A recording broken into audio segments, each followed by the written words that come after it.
ہر طرف ظلم اور چیرہ دستیوں کا راج ہوگا تو ضرور ایسا وقت بھی آ جائے گا۔ مجھے سمجھانے کی کوشش نہ کرو، یہ سب تمہارے مذہبی طبقے کے کرشمے ہیں۔ انہوں نے جہاد کو ایک طلسم اور سحر بنا دیا ہے۔ اس میں مر جانے والوں کو شہادت کا رتبہ دیا جاتا ہے اور شہید کے لیے ناقابل تصور انعامات کی نوید سنائی جاتی ہے۔ چکر سارا یہ ہے کہ موت ہماری زندگی کی سب سے اٹل حقیقت ہے۔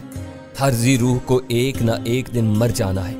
تمہارے مذہب میں جہاد اور شہادت کا نعرہ لگا کر موت جیسی سرد اور ہولناک حقیقت کو اس قدر پرکشش بنا دیا گیا ہے کہ ذرا سا بھی مذہبی رجحان رکھنے والا مسلمان اس کی طرف راغب ہو سکتا ہے۔ اول خان دبی دبی آواز میں ہو رہا، خدا کا خوف کرو اور توبہ کرو۔ یہ مذہبی طبقے کے کرشمے نہیں، آسمانی احکام، ہدایات اور وعدے ہیں۔ بس میں نے منہ بنا کر اس کی بات کاٹ دی۔ یہ تمہارے عقائد ہیں جن سے مجھے کوئی دلچسپی نہیں۔ میرا مذہب یہ سب نہیں سکھاتا، لیکن تمہارے کسی ربی نے تمہیں دوسروں کے مذہب اور عقائد کا احترام کرنا ضرور سکھایا ہوگا۔ میں نے تلخی سے کہا، تم یہاں کسی مذاکرے میں نہیں آئے، ہمارے قیدی ہو۔ مجھے معلوم ہے کہ میری باتیں سن کر تم اپنا فیصلہ تبدیل نہیں کرو گے۔ مجھے مارنا ہے تو مار دو گے، دوسروں کو گھیرنے کے لیے مجھے زندہ رکھنا ہے تو زندہ رکھو گے۔ یہ اس نے براہ راست مجھ سے مخاطب ہو کر کہا۔ تم اپنے لوگوں میں بارسوخ سمجھے جاتے ہو، اس لیے موقع پا کر تمہیں یہ سب باتیں بتا رہا ہوں۔ تم لوگ جہاد کا نام لینا چھوڑ دو، اسے پوری دنیا خوف زدہ ہے۔ ایسا نہ ہو کہ یہ خوف سب کو یکجا کر دے اور پھر اس قرۂ ارض پر دو تہذیبیں پوری قوت کے ساتھ ایک دوسرے سے ٹکرا جائیں۔ مسلموں اور غیر مسلموں کا یہ تصادم سب کچھ تباہ و برباد کر دے گا۔ ہم سب صدیوں پیچھے چلے جائیں گے۔ اس کی زبان سے تہذیبوں کے تصادم کی بات سن کر میں چونک پڑا۔ حالات کچھ اسی رخ پر جا رہے تھے جیسے سب مل کر مسلمانوں کے خلاف ایکا کرنے والے ہوں۔ بین ڈیوڈ نے کلیدی بات کہہ دی تھی۔ وہ کوئی بین الاقوامی لیڈر یا عالمی رہنما نہیں تھا جو اس کی باتوں کو ضرورت سے زیادہ وزن دیا جاتا، لیکن وہ ایک کٹر یہودی ضرور تھا جس کے اہم امریکی عہدیداروں سے گہرے مراسم تھے۔ اس کی کہی ہوئی باتوں کو یکسر نظر انداز نہیں کیا جا سکتا تھا۔ ان دنوں مشرق وسطیٰ جہادی گروپوں کی سرگرمیوں کا مرکز بنا ہوا تھا۔ ان کی رکنیت عالمگیر تھی۔ دوسرے ملکوں میں کوئی فارم نہ ہونے کی بنا پر امریکہ اور آسٹریلیا کے مسلمان بھی جہادی سرگرمیوں میں حصہ لینے کے لیے اس خطے کا رخ کرتے تھے۔ زندگی اور موت کے بارے میں جہادیوں کی بے خوفی پوری دنیا پر واضح ہو چکی تھی۔ اگر اس بارے میں مغرب میں سر جوڑ کر کچھ سوچا جا رہا تھا تو وہ بعید از قیاس نہیں تھا۔ بین نے ہم دونوں سے ذاتی سطح پر ہونے والی گفتگو کو ایک عمومی رخ دے کر بہت سی تشنہ باتیں اجاگر کر دی تھی۔ پاکستان کے ڈھکے چھپے دشمنوں سے ہونے والی آویزش میں پچھلے کچھ عرصے سے یہ بات رفتہ رفتہ واضح ہو رہی تھی کہ ان دنوں صرف پاکستان ہی امریکی سپر پاور کی نظروں میں نہیں کھٹک رہا تھا۔ اس کی مہمات کا دائرہ پوری دنیا میں پھیلے ہوئے مسلمانوں تک پھیل رہا تھا۔ پاکستان کی خوش قسمتی یہ تھی کہ وہ ایک مضبوط دفاعی قوت کا مالک تھا اور ہر کھلی ریشہ دوانی کا ڈٹ کر مقابلہ کر سکتا تھا۔ اس کے ساتھ اس ملک نے ایٹمی استعداد بھی اتنی بڑھا لی تھی کہ اس کا شمار دنیا کی جوہری طاقتوں میں ہونے لگا تھا۔ پاکستان کے بدخواہوں نے ان مثبت نکات کو کبھی پسندیدگی کی نگاہ سے نہیں دیکھا تھا۔ اہم اور نازک مواقع پر پاکستان کے عزائم کے بارے میں بھرپور عالمی میڈیا وار چلائی گئی، قیادت پر کیچڑ اچھالی گئی، ہر وہ قدم اٹھایا گیا جو پاکستان کے لیے نقصان دہ ہو سکتا تھا۔ جب یہ حربے بھی پاکستان کو اس کے قومی منصوبوں سے دست کش نہ کرا سکے تو پاکستان کے خلاف امریکہ کی سربراہی میں سازشوں اور تخریب کاریوں کا نہ ختم ہونے والا سلسلہ شروع کر دیا گیا، جس میں ہندو اور یہودی امریکہ کے ہم نوا تھے۔ تم یہاں ٹام اور نک کے علاوہ کس کس سے رابطے میں تھے؟ طویل خاموشی کے بعد میں نے پوچھا۔ اس دوران میں بین نے گہرے گہرے کش لگا کر میری دی ہوئی پوری سگریٹ پھونک ڈالی تھی اور ہاتھوں سے اپنے چہرے کے زخموں کو سہلا رہا تھا۔ 20 آدمی تھے جن میں تمہارے پاکستانی بھی شامل تھے۔ اس نے اپنے پسلیوں کو دباتے ہوئے کہا، میں ان کے نام جاننا چاہتا ہوں۔ میں نے مطالبہ کیا۔ اس نے سختی سے اپنے سر کو نفی میں جنبش دی۔ تم نے جن کو رگڑ دیا وہی کافی ہیں، میں مزید کچھ نہیں بتاؤں گا۔ تم نہ بتاؤ لیکن اب ان میں سے کوئی کریم آباد کے پل کو نہیں اڑا سکے گا، میں نے تنزیہ پیرائے میں کہا۔ وہ چونک پڑا۔ اس کے خون آلود چہرے پر تحیر کے آثار تھے۔ اس بارے میں تم کیا جانو؟ اس کے منہ سے بے ساختہ نکلا۔ ان دونوں کی سازش ناکام ہو گئی۔ میں نے اسے اطلاع دی۔ مجھے معلوم ہے، سب معلوم ہے کہ شہر میں ابھی تک کوئی بڑا دھماکہ نہیں ہوا۔ وہ یکا یکا اعصاب زدہ ہو کر دھاڑا، مگر اس بارے میں تم کو کس نے بتایا؟ اس اطلاع پر وہ بدک گیا تھا۔ مجھے اس سے کھیلنے کا موقع مل گیا۔ تمہاری معلومات ناقص ہیں، میں نے اس کی کیفیت سے معزوز ہوتے ہوئے کہا۔ شہر میں ایک بڑا دھماکہ ہوا تھا جس کے نتیجے میں ایک نیلی ڈاج اپنے 2 مسافروں سمیت جل کر کوئلہ ہو گئی۔ तुम्हारे पास M50 कब से है? बस लम्हे भर के तवक्कुफ के बाद उसने पूछा और मुझे तस्लीम कर लेना पड़ा कि वो काफ़ी ज़हीन था। उसने राह वालों को सारी हदायत M50 पर दी थी। मेरी ज़ुबान से इन वाक़यात का यके बाद दीगरे जिक्र सुनते ही उसका जहन M50 की तरफ मबजूल हो गया था। इस बारे में उससे कुछ छुपाना बेसूद था। मैंने उसे सुलगाने के लिए धीरे से कहा, जब से राजू हमारी तहवील में है। ओह, उसके हल्क से बेसाख्ता गुर्राहट आज़ाद हुई। तो वो हरामी कहीं भागा नहीं था, तुम्हारे हाथों पकड़ा गया था। उस कंजर ने अपना M50 भी तुम्हें दिया। उसे कंजर ना कहो, वरना तुम्हें अपने लिए उससे भी बड़ी गाली तख्लीक करनी पड़ेगी। मेरा उसे मवाजना मत करो, वो चिल्ला कर बोला। मुझे रोजे अव्वल से राह वालों पर भरोसा नहीं था। वो बुज़दिल और बोधे हैं जो लोग अपने तौर पर एक पड़ोसी मुल्क में फली भी नहीं फोड़ सकते, वो मेरी या किसी और की रहनुमाई में क्या तीर मार लेते। खसकम जहां पाक। अच्छा हुआ कि इन चारों का किस्सा खत्म हो गया। मैं इनकी वजह से तुम्हारे हाथ आया होता तो मुझे मर कर भी चैन ना आता। तुम्हें नीली राज के अंजाम का इल्म किस तरह हुआ? तुम तो सीनाइन में छुपे बैठे थे। वो मेरा प्रोग्राम था। मैं अपने जराए से हर ऊंच नीच की खबर रखता हूँ, मगर फिर भी तुम विजय से कम नहीं हो और उसे गालियां दे रहे हो। उसने अपना M50 मुझे दे दिया। तुम्हारा ये ऑपरेटस मेरे पास है। मैंने उसे अपनी जेब से छोटा सा स्याह और वजनी ऑपरेटस निकाल कर दिखाया तो इस पर दौरा सा पड़ गया। उसने दोबारा बिस्तर छोड़ा और किसी जोंक की तरह दीवाना वार मेरे बदन से लिपट गया। वो मुझसे अपना ऑपरेटस छीन लेने की कोशिश कर रहा था, जिसके हमलावर होते ही मेरी पतलून की जेब में महफूज हो चुका था। उसकी तरफ से मेरे दिल में भड़ास थी। वो मुझसे ज्यादा जसीम, तवाना और कदावर था। सीनाइन के मखसूस हालात में आंसू गैस के गहरे असरात की वजह से मुझे इससे जोर आजमाई का मौका नहीं मिला था।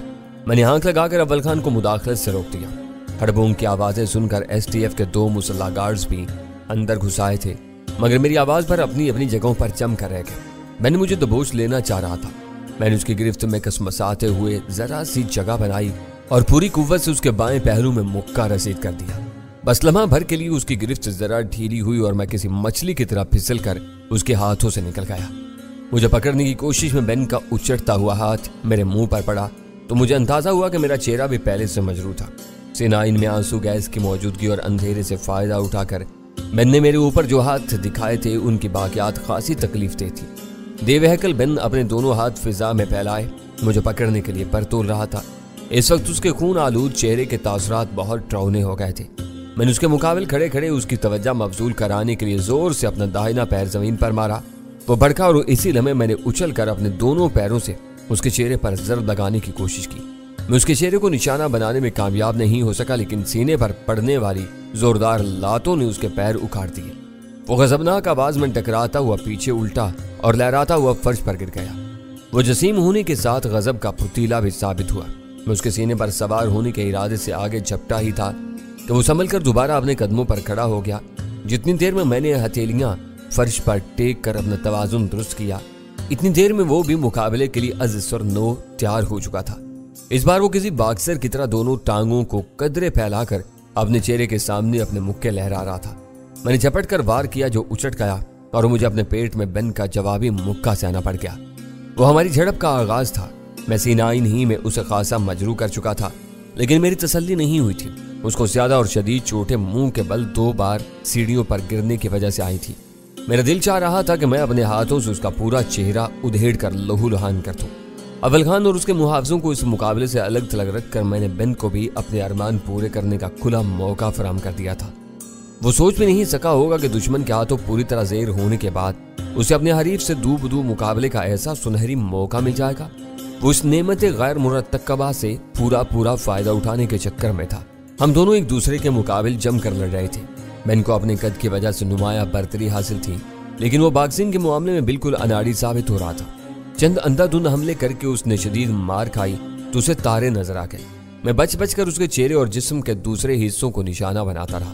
वो मुक्केबाजी के इस नुकसानदेह मुकाबले से बचकर मुझसे लिपट जाने की कोशिशों में लगा हुआ था। मैंने उसकी कमजोरी भांप ली थी। अपने ताबड़तोड़ मुक्कों से उसे अपने जिस्म से बहुत करीब आने का कोई मौका नहीं दे रहा था। एक बार उसने अपने मुक्कों के पीछे चेहरा छुपाकर झुकते हुए अंदर घुसने की कोशिश की और बहुत बुरी तरह मेरी जद में आ गया। खोपड़ी और पेशानी के दाएं बाएं तरफ पड़ने वाले 4-5 खोसों ही ने उसके हवास से मख्तल कर दिए और वो समंदर में डूबने वाले किसी शख्स की तरफ फिजा में हाथ पैर चलाता हुआ फर्श चाटने पर मजबूर हो गया। चेहरे से गर्दन तक वो खून में तर हो चुका था। वो बगैर दस्तानों की लड़ाई थी। मेरे दोनों हाथ बेन के खून से गंदे हो चुके थे। वो अपनी आंखें मूंदे फर्श पर पड़ा गहरे गहरे सांस ले रहा था। उसे इसी हालत में छोड़कर मैं कमरे से बाहर निकल गया। अव्वल खान अपनी जगह बैठा रहा। उसके हाथ में किसी भी गैर मुतवक्का सूरत-ए-हाल के मुकाबले के लिए तैयार थे। अव्वल खान के दफ्तर से मुल्हिक वाशरूम में मैंने पहली बार आईने में अपना अक्स देखा।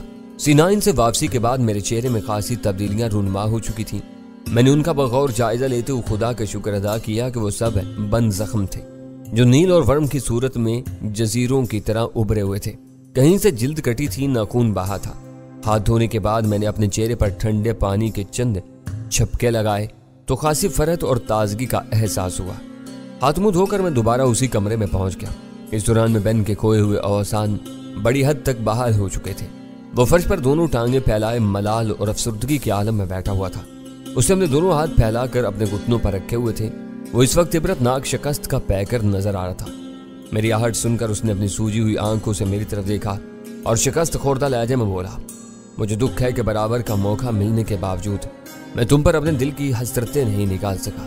मैं सिर्फ हाथों से अपने हरीफों का कचोंबर बनाने का आदी रहा हूं, लेकिन तुमने साबित कर दिया कि तुम डैनी हो। लोग बिला वजह तुमसे नहीं डरते। क्या तुम किसी किस्म का तंज करने की कोशिश कर रहे हो? अव्वल खान ने चुभते हुए लहजे में पूछा। अब तंज का कोई कस बल नहीं रहा। इस मुकाबले के बाद मुझे ये इत्मीनान है कि मैं अपने से कम तर हरीफ से जेर नहीं हुआ। दोबारा मेरे करीब आने की कोशिश न करना। मैंने अपनी जेब से बेन का खास ऑपरेटर्स निकालते हुए संगीन लहजे में कहा, ये गार्ड्स तुम्हारी दोनों टांगे चलनी कर देंगे। इस पर किसी से राब्ता हो जाए तो जरा मेरी बात भी करा देना। बेन ने इल्तिजा की, ताकि तुम इसे दीवार पर मार कर चूर चूर कर दो। मैंने पूछा, इसे कोई फर्क नहीं पड़ेगा। इसे तुम सिर्फ एक बार इस्तेमाल कर सकते हो, दोबारा तुम्हें कोई जवाब नहीं मिलेगा। दुश्मन के हाथ आने वाला आला हम कभी अपने इस्तेमाल में नहीं रखते। वो सही कह रहा था। दानिशमंदी भी यही थी कि मुश्तबा मुवासलाती आलात के इस्तेमाल से गुरेज किया जाए। ऑपरेटर ऑन करके मैंने काल बटन दबाया और किसी भी सुनने वाले के लिए अंग्रेजी में अपना पैगाम नशर कर दिया। सुनने वाले के लिए तुम्हारी आवाज अजनबी है। कई सेकंड तक जवाब न मिलने पर बेन ने तबसरा किया, हो सकता है कि तुमको राब्ते में नाकामी हो। लाओ ये ऑपरेटर्स मुझे तो, मैं बात करता हूँ। वो मुतालबा करते हुए उसने अपना दाहिना हाथ फैला दिया। अपने राब्तों के सिलसिले में बेन बहुत ही साज था। ऑपरेटर्स के हसूल के लिए मैं उसकी बेचैनी देख चुका था। मैंने उसका मुतालबा नजरअंदाज कर दिया। This is urgent. मैंने तकरीबन आधे मिनट तक मजीद इंतजार करने के बाद ऑपरेटर्स में कहा, मैं बेन डेविड के इमाम पर काम कर रहा हूँ, वो मुश्किल में है। ओवर। मेरी वो तरकीब कारगर रही। चंद सानियों बाद ही ऑपरेटर्स पर आवाज उभरी, तुम कौन हो? अपना नाम बताओ और बेन से मिला हुआ कोड दोहराओ। वो आवाज पहचान कर मेरे दिल की धड़कनें यक बयक तेज हो गईं। वो CIA का मकामी नुमाइंदा टॉम पैट्रिक बोल रहा था। मुझे तवक्का थी कि ऑपरेटर्स पर टॉम या निक से बात ही होगी, इसलिए मैंने अपनी आवाज बदल ली थी। मेरी दूसरी आवाज वो कर्नल दावर के रूप में सुन चुके थे। मैंने इस हालत में नहीं है कि वो कोई कोड बता सके। अपनी किस्मत की खराबी से वो इस वक्त मेरा कैदी बन चुका है। तुम कौन हो? सपाट आवाज उभरी। वो खबर सुनकर निक सन्नाटे में आ गया था। मुख्तसर सा नाम है, मुझे डैनी कहते हैं। मैंने आइजाना लहजे में जवाब दिया। ओह, तो ये तुम थे जिसने C9 पर वार किया था। मेरी बात मुकम्मल हो जाने पर उसकी आवाज उभरी। बेन ने मुझे फायरिंग की खबर दी तो मैं समझा था कि STF वहां पहुंच गई होगी। क्या इनके आदमी भी तुम्हारे साथ मिलकर काम कर रहे हैं? तुम लोगों ने मेरे लिए हर तरफ जाल बिछाए हुए हैं। मैं किसी के साथ मिलकर काम करने का खतरा मोल नहीं ले सकता। वो गुफ्तगू के आगाज ही में मालूमात हासिल करके चालाकी दिखा रहा था। वैसे भी मैं इससे मिल चुका था। मेरी नपीतुली राय थी वो निक से ज्यादा मक्कार और बददिमाग था। मेरा नाम सुनते ही उसे अंदाजा हो गया था कि हमारी गुफ्तगू ज्यादा देर तक खुशगवार नहीं रह सकेगी। बात बिगड़ने से पहले वो अपने काम की बात मालूम करना चाह रहा था। तुम तनहा बेन को जेर नहीं कर सकते थे। वो तुम्हें भून डालता। तुम एजेंसियों के पाले हुए हो। तुम्हारे साथ कुछ न कुछ नफरी जरूर रही होगी। तुम जो चाहो समझते रहो, मैं तुम्हारी तस्दीक नहीं करूंगा। फिर तुमने मुझको कॉल क्यों किया? उसकी आवाज से रुखाई मुतरश्शिद थी, सिर्फ ये जानने के लिए कि बेन किन लोगों के बल पर यहाँ दंदनाता फिर रहा था। मेरे बारे में तुम क्या जानते हो? अभी तो मैंने तुम्हें अपना नाम भी नहीं बताया। उसका अंदाज मजहक्का उड़ाने वाला था। इसकी जरूरत नहीं, मैंने रुखाई से कहा। मैं तुम्हारी और निक हार्वे की आवाजें पहचानता हूँ। तुम पागल हो गए हो, मैं किसी निक को नहीं जानता। मेरे जवाब ने उसे बौखला दिया। टॉम पैट्रिक, मेरी आंखों में धूल झोंकने की कोशिश मत करो। आज तुम्हारे दावों की कली खुल गई है। तुम पूरे शहर में गाते फिर रहे थे कि निक और उसकी सरगर्मियों से तुम्हारा कोई वास्ता या ताल्लुक नहीं है, जबकि इसे यहाँ लाने और चलाने वाले तुम लोग हो। ये खराफात हैं, इनको तुम मरकर भी साबित नहीं कर सकते। वो गुर्राया। अगली बार इस ऑपरेटर से भी तुम्हें कोई जवाब नहीं मिलेगा। बचकाना बातें मत करो। मैं कानून और अदालतों का आदमी नहीं हूँ, मुंसिफ मिजाज हूँ और ज़ाती सतह पर हर एक को इसकी दहलीज पर इंसाफ फराहम करता हूँ। मैं इनको खुद उसके घर से उठाकर लाया हूँ, वरना ये बेईमान तो इंसाफ का तलबगार ही नहीं था। तुम मुझे धमकियाँ दे रहे हो? चाहो तो थाने में मेरे खिलाफ पर्चा कटवा दो, मैंने बेपरवाही से कहा। बहन की कही हुई बातें अब रफ्ता रफ्ता शहर में फैलेंगी। तुम बिला वजह उसका नाम इस्तेमाल कर रहे हो। वो तुम्हारा कहती है, तुम जो बात चाहो उसे मंसूब कर सकते हो। इसकी हमसे नफरत चशम कुचा है। वो पाकिस्तान और मुसलमानों से नफरत करता है, जहाज से खौफजदा है, मुसलमानों के खिलाफ आलमी इत्तेहाद के ख्वाब देख रहा है और शायद यही सब तुम दोनों के दिलों की आवाज़ें हैं। मैंने अपनी बातों से तुम्हारे चेहरों पर पड़े हुए सारे खुश रंग नकाब नोच लिए हैं। अपनी जिंदगी से मायूस शख्स अपनी जान बचाने के लिए सब कुछ कर सकता है। वो मुसलसल मुनाफिकत के इजहार पर तुला हुआ था। अभी वो अपनी जिंदगी से इतना मायूस नहीं हुआ, लेकिन उसने तुम्हारी कब्र खोद दी है। क्या यह मुमकिन है कि तुम उससे मेरी बात करा दो? यकायक उसने सवाल किया। मुझे उससे कोई और बात मालूम होने की तवक्का नहीं थी। मैंने उसे महज ये जताने के लिए कॉल की थी कि बेन मेरे कब्जे में आ चुका था। मेरी तवक्का के मुताबिक ये इंकिशाफ उसके लिए शदीद बदहवासी का सबब बन गया था। लो, अपने ये आरजू भी पूरी कर लो। ये कहकर मैंने ऑपरेटर्स बेन डेविड को थमा दिया। हाँ बेन, क्या तुम मेरी आवाज़ सुन रहे हो? चंद सानियों के वक्फे के बाद टाम की आवाज़ उभरी। मैं सब कुछ सुन रहा हूँ। बेन के होंठों से थकी थकी सी आवाज़ बरामद हुई। जो कुछ हुआ इस पर मैं तुम सबसे शर्मिंदा हूँ, बहुत शर्मिंदा। मगर इसमें मेरा कसूर नहीं था। मेरा हरीफ मुझसे ज़्यादा तेज़ो तरार और ताकतवर है। इसे हार कर मैं शर्मिंदा नहीं हूँ, मेरा ज़मीर मुतमईन है। बस इतना काफ़ी है। मैं यही जानना चाह रहा था। यानी परले दर्जे का झूठा है, इसकी किसी बात पर आंखें बंद करके यकीन नहीं किया जा सकता। वो टाम की आवाज़ थी। आज इसके सितारे यावर थे। मैंने इसे पकड़ लिया था, मगर बाजी उलट गई। मैंने मखमूम आवाज़ में कहा, तुमको इसे पकड़ते ही मार डालना चाहिए था। टाम वो बेसाख्ता मशवरा देने से बाज नहीं रह सका। ये इंसानी फितरत है कि गुजरे हुए वाक़यात पर राय ज़नी करना हर एक अपना हक समझता है। इसे ये भी मालूम होता है कि उसके मशवरे पर अमल करने के लिए गुजरे हुए वक्त को लौटाया नहीं जा सकता, मगर वो फिर भी बोलने से बाज नहीं रहता। ज़रूर मार देता, मगर उस वक्त तक मुझे पता नहीं था कि यही मलून टैनी है। बेन, तुमने बहुत मेहनत की, मगर तकदीर ने तुम्हारा साथ नहीं दिया। अब तुम्हारा अंजाम सामने है। ये खूनी दरिंदा तुम्हें जिंदा नहीं छोड़ेगा। मैं तुम्हारी अजमत को साथ सलाम करता हूँ। Okay, good luck. बेन ने फिर पैगाम दिया। इन मनहूस लम्हात में तुम मुझे गुड लक कह रहे हो? इससे ज्यादा खराब वक्त और क्या हो सकता है? वो मुंतजिर रहा, लेकिन टाम की तरफ से कोई जवाब नहीं आया। अब वो नहीं बोलेगा, मैंने बेन से कहा। डूबने वाली कश्ती से कोई अपना नाता बरकरार नहीं रखता। उसने जरा सी जुबान हिलाकर तुमको साथ सलाम कहे और बीच मंझधार में छोड़ दिया। दिली दिल में वो तुम्हें गालियां बक रहा होगा कि तुमने अपनी जान के खौफ से बहुत कुछ उगल दिया। मुझे उसे बदजन करने की कोशिश नहीं करो, मैं उसकी जगह होता तो खुद भी यही करता। उसने भराई हुई दिल गिरफ्तार आवाज में कहा और ऑपरेटर्स पूरी कुव्वत से जमीन पर दे मारा। किसी ने उसे रोकने की कोशिश नहीं की। मेरे लिए इस मवासाती आले का वो अंजाम मुतवक्का था। टाम से गुफ्तगू हो जाने के बाद वो आला मेरे लिए अपनी सारी आफादियत खो बैठा था। अब तुम मेरा क्या करोगे? कमरे में छाई हुई बोझल खामोशी को बेन ने कुछ देर बाद तोड़ दिया। मेरा कोई कैद खाना नहीं है, मैं खाना बदोश आदमी हूँ, मैंने बेपरवाही से कहा। मेरे हालात तेजी से बदलते रहते हैं, क्या पता कि मुझे कब यहाँ से कूच करना पड़े। तुम्हारा फैसला जल्द होगा। मैं अंदाजा लगा चुका हूँ कि तुम्हारा फैसला मेरी जिंदगी के हक में नहीं होगा, उसने कहा। इम्कान यही नजर आता है। उसकी ज़हनी तैयारी के पेश नज़र मैंने एतराफ़ किया। फिर मेरी एक ख्वाहिश पूरी कर दो। मैं कत्ल नहीं होना चाहता, मुझे अपने हाथों से मर जाने दो। उसकी आवाज़ खुश आमदाना होगी। मुझे एक पिस्तौल दे दो। उसकी आखिरी फरमाइश ने मुझे चौंका दिया। वो फिर कोई चाल चलने के चक्कर में था। मैंने कहा था कि तुम इसकी गोलियां हमारे जिस्मों में उतार सको। मैं कसम खाता हूं कि मेरा यह इरादा नहीं है। वो बाकायदा गिड़गिड़ाने लगा। मुझे इस कमरे में बंद करके तुम सब बाहर चले जाओगे। मुझे खिड़की के रास्ते सिर्फ एक गोली डालकर पिस्तौल दे देना। अकलौती गोली चलने के बाद कोई खतरा बाकी नहीं रहेगा। तुम अंदर आओगे तो मेरी रूह रबे दाऊद के रास्ते में सफर कर रही होगी। मैं झुरझुरी लेकर रह गया। वो बेन डेविड उर्फ आईमैन की हंगामा के जिंदगी का बड़ा ही सोगवार अंजाम था। यह अजीब लतीफ़ा था कि वो अपने तसलसल का 5वां खून था और हम में से किसी के दामन पर कोई दाग नहीं था। 4 अज खुद या दूसरों के हाथों मरे थे। 5वां खुदकुशी करने पर आमादा था। वो सीनाइन से आया तो जख्मों, चोटों और इनसे रिसने वाले खून की वजह से उसका चेहरा बिगड़ा हुआ था। मेरे हाथों से पिटने के बाद बेन का चेहरा मजीद मसक हो गया था और आंखों के सिवा तकरीबन पूरी जिल्द खून की तह के पीछे छुप गई थी।